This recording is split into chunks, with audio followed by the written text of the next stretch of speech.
हुकूमत ने अपोजिशन को लाहौर जलसे की इजाज़त दे दी है। क्या मामला है? आमिर मीर साहब हमारे साथ मौजूद। आमिर मीर साहब बहुत शुक्रिया। आमिर मीर साहब, जो मुल्तान में हुआ उसके बाद गलती का इदराक हो गया हुकूमत को, या फिर हुकूमत समझती है कि लाहौर में बड़ा जलसा नहीं कर पाएंगे, अपोजिशन एक्सपोज हो जाएगी? देखिए शाहजेब साहब, इस किस्म की बयानबाजी जो है ये मुल्तान के जलसे से पहले भी हुई थी। आपको याद होगा कि फवाद चौधरी साहब कह रहे थे जी कि इमरान खान साहब की ये स्टेटेड पॉलिसी है कि हम अपोजिशन को जलसों से नहीं रोकेंगे, लेकिन शिबली फराज साहब ने कहा कि नहीं, हम तो आपको रोकेंगे और हम तो आपको जलसा नहीं करने देंगे। तो आज जो कहा गया है कि जी हम अपोजिशन को नहीं रोकेंगे लाहौर में, देखिए लाहौर की जो एडमिनिस्ट्रेशन है, लाहौर की जो जिला इंतजामिया है, वो तभी भी अपोजिशन को जलसा करने की इजाजत नहीं दे रही। और फिरदौस हाशिम कमान साहबा कह रही है कि हमने कानून में कोई तब्दीली नहीं की, कानून अपनी जगह पे कायम है, अपोजिशन को जलसे की इजाजत नहीं मिलेगी। लेकिन अगर वो करते हैं तो वो करें, लेकिन उनके खिलाफ फिर बाद में कार्रवाई भी होगी। तो ये एक कंफ्यूज्ड पॉलिसी है और मेरा ख्याल है ये जानबूझ के ऐसी कंफ्यूजन क्रिएट की जाती है। लेकिन इस कंफ्यूज्ड पॉलिसी का मुल्तान में हुकूमत को कोई फायदा नहीं हुआ, मुल्तान में हुकूमत को नुकसान हुआ है।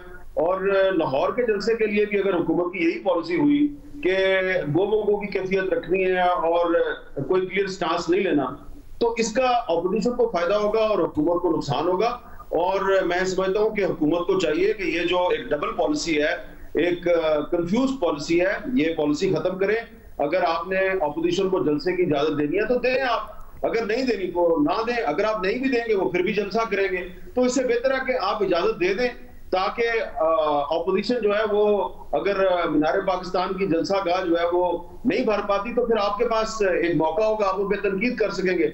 लेकिन कल जो मुल्तान में आपने किया कि स्टेडियम को बंद कर दिया और उन्होंने घंटाघर में चौक में जलसा कर लिया, तो उससे तो अपोजिशन जो है वो जीत गई है, वो तो विक्ट्री के निशान बना रहे हैं। तो लाहौर में भी अगर आपकी यही पॉलिसी होगी तो इससे हुकूमत को बहुत शदीद नुकसान होगा। मगर मीर साहब, ऑपोजिशन को भी क्लैरिटी है कि उन्होंने करना क्या है? वज़ीर आज़म से इस्तीफा मांग रहे हैं, जाहिर है उनके मांगने पर तो इस्तीफा देंगे नहीं, जलसा आखिरी रह गया, लॉन्ग मार्च करेंगे, क्या करेंगे, कोई क्लैरिटी है उन्हें? देखिए वो कहते हैं ना कि किसी के मुंह को खून लग जाता है तो फिर वो बार बार जो है वो इंसानों को खाता है। जिस शेर के मुंह को खून लग जाए, इंसानी खून लग जाए, फिर वो बार बार इंसानों का शिकार करता है। तो ये जो हुकूमत है ना, इसने दरअसल अपोजिशन के मुंह को खून लगा दिया है।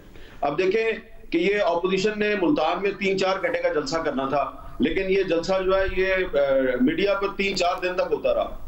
वो जिस दिन उन्होंने पकड़ दकड़ शुरू की उसी दिन जलसे का माहौल बन गया।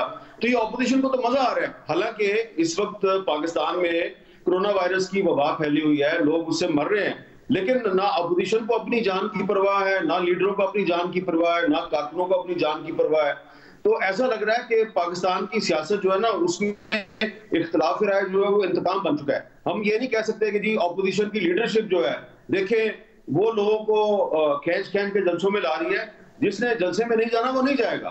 लेकिन आप देखिए कि कल भी मुल्तान में बड़ी तादाद में लोग आए, तो क्या उन लोगों को नहीं पता कि मुल्क में कोरोना फैला हुआ है? क्या वो यूसुफ रज़ा गिलानी साहब या आसफा भुट्टो जरदारी या मरियम नवाज शरीफ या मौलाना फजलुर रहमान के कहने पे आ गए? नहीं।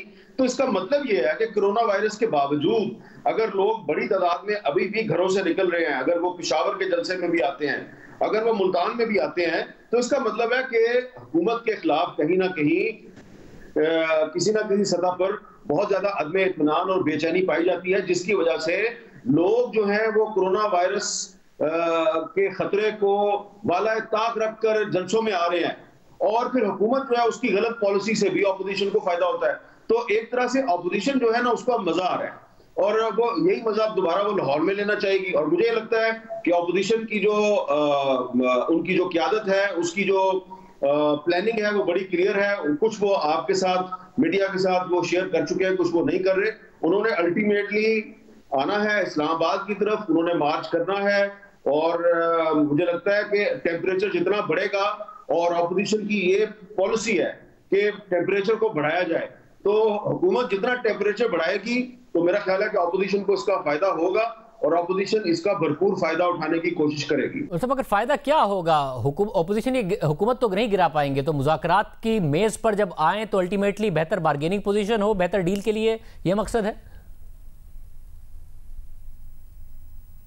नहीं, शाहजेब साहब, मुज़ाकरात का वक्त गुजर चुका है। मैंने इस पर बहुत लोगों के साथ on the record, of the record मैंने बहुत बात किया है। यकीनन ऑपोजिशन में कुछ लोग जो हैं वो एक नेशनल डायलॉग की बात कर रहे हैं, वो शहबाज शरीफ साहब ने भी किया है, लेकिन जो लोग ये नेशनल डायलॉग की बात कर रहे हैं वो बहुत माइनॉरिटी में हैं। और पहले पीपल्स पार्टी भी इस पर तैयार थी, अब पीपल्स पार्टी की भी जो थिंकिंग है वो चेंज हो चुकी है। तो मैं समझता हूं कि अब डायलॉग का वक्त गुजर चुका है। डायलॉग अगर होना था तो वो ये पिछले कुछ दिनों में हो जाता। ये कोरोना वायरस के जो जलसे हैं ये ना होते अगर डायलॉग शुरू हो जाता, तो वो अब डायलॉग नहीं होगा। और ऑपोजिशन जो है, उस ऑपोजिशन की क़यादत है मौलाना फजलुर रहमान के पास। तो जब तक मौलाना फजलुर रहमान पीडीएम के सरबराह हैं, तो मुझे नहीं लगता कि इमरान खान साहब की वजारत उज़्मा के साथ, उनकी हुकूमत के साथ मौलाना फजलुर रहमान को डायलॉग करेंगे। मुझे कोई डायलॉग नजर नहीं आ रहा और ऑपोजिशन जो है वो अल्टीमेटली इस्लामाबाद की तरफ लॉन्ग मार्च करेगी।